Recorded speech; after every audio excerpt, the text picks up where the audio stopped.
बाबा साहब क्या कहते हैं, रिप्रेजेंटेशन। जब तुम्हारा 100% रिप्रेजेंटेशन है तो तुमको फिर आरक्षण की बात क्या है।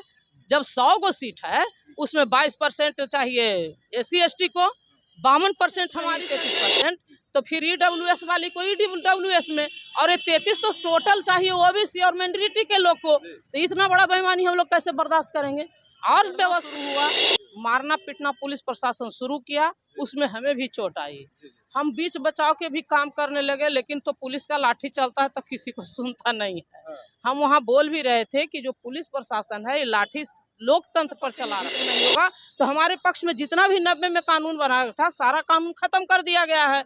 आप देखिए, जब मोदी जी आए तो योजना आयोग को खत्म तो है नहीं, जो शासन कर रहा है, शोषण कर रहा है, वो गरीब है, तो गरीब के हवाला देने से काम नहीं चलेगा। बाबा साहब क्या कहते हैं, रिप्रेजेंटेशन। जब तुम्हारा 100% रिप्रेजेंटेशन है तो तुमको फिर आरक्षण की बात क्या है।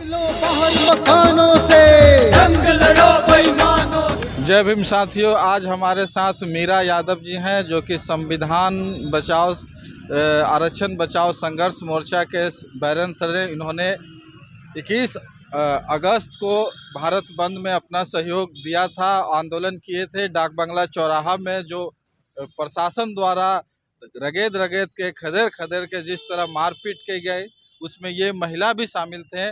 उस समय की क्या स्थिति परिस्थिति थे उसके बारे में चर्चा करने के लिए हम मीरा यादव जी से बात करेंगे। कैसा माहौल था मीरा जी उस समय, जिस समय आप लोग को खदेड़ा जा रहा था? देखिए, आंदोलन शांतिपूर्ण हो रहा था और शांतिपूर्ण आंदोलन के तत्पश्चात उधर से पानी का गाड़ी आया और बौछार चलाया गया। पानी के बौछार चला करके लोगों को खदेड़ना शुरू हुआ, मारना पीटना पुलिस प्रशासन शुरू किया, उसमें हमें भी चोट आई। हम बीच बचाव के भी काम करने लगे, लेकिन तो पुलिस का लाठी चलता है तो किसी को सुनता नहीं है। हम वहाँ बोल भी रहे थे कि जो पुलिस प्रशासन है ये लाठी लोकतंत्र पर चला रहा है, क्योंकि आपको सेवा और सुरक्षा करना काम है, आपको लाठी चलाना नहीं है। और आपका जो पेमेंट मिलता है, हमको पुलिस से बहस भी हुई कि जो आपका वेतन मिल रहा है वो गरीब गुरबा के खून और पसीने के टैक्स का पैसा आपको वेतन मिलता है, और गरीब का बेटा जब अपना आरक्षण बचाने के लिए, संविधान बचाने के लिए रोड पर आया है तो आप उसे लाठी क्यों बरसा रहे हैं।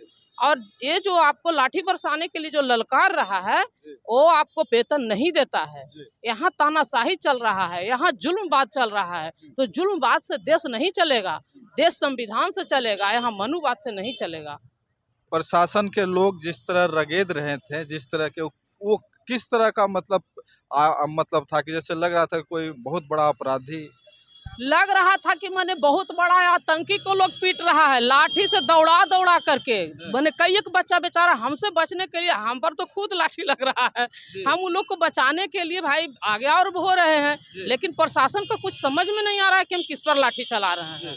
इस तरह के माहौल जब होगा तो देश कहाँ जाएगा। देखिए, प्रशासन को पहले से पता था कि जो आंदोलनकारी हैं वो दलित वर्ग से हैं, और इस वजह से कहीं ना कहीं आप लोग को ज्यादा लाठी मारा गया। तो दलित हो या OBC हो, सब यहीं के लोग हैं ना, यहाँ मुट्ठी भर लोग का देश थोड़ी है। देखिए, आरक्षण किसी का भीख नहीं है, आरक्षण है वो अधिकार है। आज 77 साल के बाद भी आरक्षण की बात आती है, क्यों? जब हमारा रिप्रेजेंटेशन सब जगह रहबे करता तो फिर आरक्षण की बात क्या है।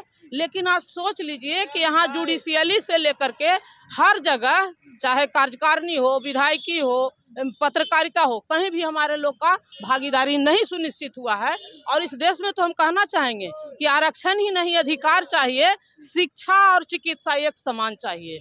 इस व्यवस्था में जीने के लिए लोगों को, जगदेव बाबू ने जब नारा दिया था कि सब 100 में 90 शोषित है, शोषितों ने ललकारा है, धनधरती और राजपाट में 90 भाग हमारा है, तो उनको गोली मारा गया। और जब उन्हीं के आदर्श को अपना करके आदरणीय लालू प्रसाद यादव जी जब बिहार में चल रहे थे तो उनको जेल में डाला गया। तो सारी करिश्मा तो लोग देख रहा है, तो लाठी के डर से कोई छोड़ नहीं देगा। संविधान के तहत ये देश है, ये 90% का मूल निवासी का देश है, और 10% का डर यहाँ लोग नहीं बर्दाश्त करेगा। मुकाबला के लिए रोड पर आएगा ही। सदन में हमारा जब तक प्रतिनिधित्व नहीं होगा, जुडिशियली में प्रतिनिधित्व नहीं होगा, तो हमारे पक्ष में जितना भी 90 में कानून बना था सारा कानून खत्म कर दिया गया है। आप देखिए, जब मोदी जी आए तो योजना आयोग को खत्म करके नीति आयोग लाए, SC/ST एक्ट में सबसे पहले छेड़छाड़ किए। जिस SC/ST के तहत जो आज तक चौखट की वाड़ नहीं है दलित बस्ती में, वो लोग सुरक्षित हुआ था, उसको असुरक्षित सबसे पहले किए। उसके बाद नया शिक्षा नीति ला करके शिक्षा नीति को समाप्त कर दिए।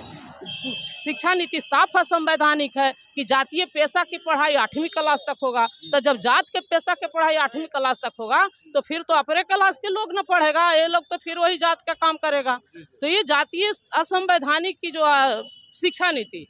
तीसरा देखिए 10% EWS असंवैधानिक, जबकि आरक्षण का आधार है अछूत या सामाजिक पिछड़ेपन और शैक्षणिक पिछड़ेपन। फिर आर्थिक कहाँ से आया? और जब आर्थिक की बात आती है तो 90% हमको जड़ जंगल जमीन हर जगह सब व्यवस्था में भागीदारी। मान लिया जाए कि स्वर्णों में गरीब है तो क्या दलितों और OBC में गरीब है कि नहीं, उसमें EW आरक्षण क्यों नहीं दिया है?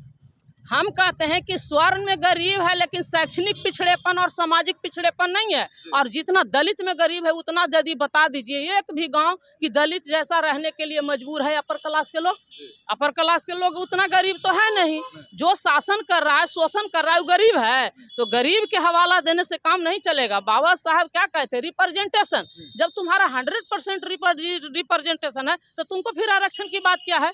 जब 100 गो सीट है उसमें 22% चाहिए SC/ST को, 52% हमारी संख्या है तो हमको 52% चाहिए। तो 2700% में देखे कि कितना यहाँ मारपीट, कितना मर्डर हुआ, यहाँ लोगों के नरसंहार किया गया। और 33% ही जो आया है महिला बिल।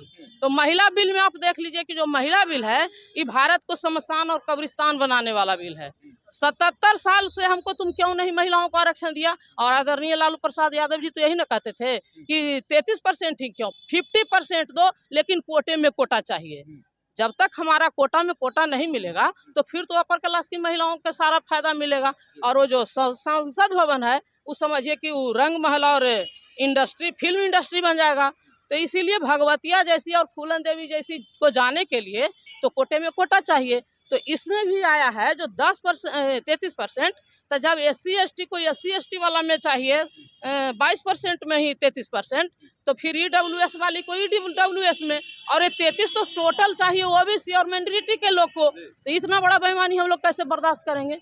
और व्यवस्था में लीजिए कि 98% भूभाग पर मात्र 10% का कब्जा है और 92% पर, मात्र 8% पर हम लोग 90% जीवन बसर कर रहे हैं। इसमें क्यों नहीं आरक्षण लागू तो कर रहे हो गरीबी के आधार पर?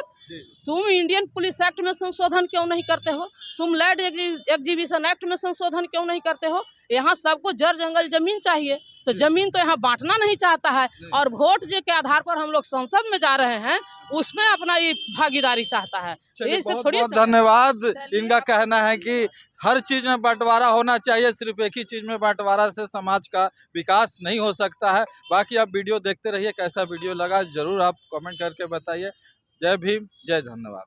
चलिए, आपको भी बहुत बहुत धन्यवाद, चैनल देखने वाले को भी बहुत बहुत धन्यवाद। निकलो बाहर मकानों से,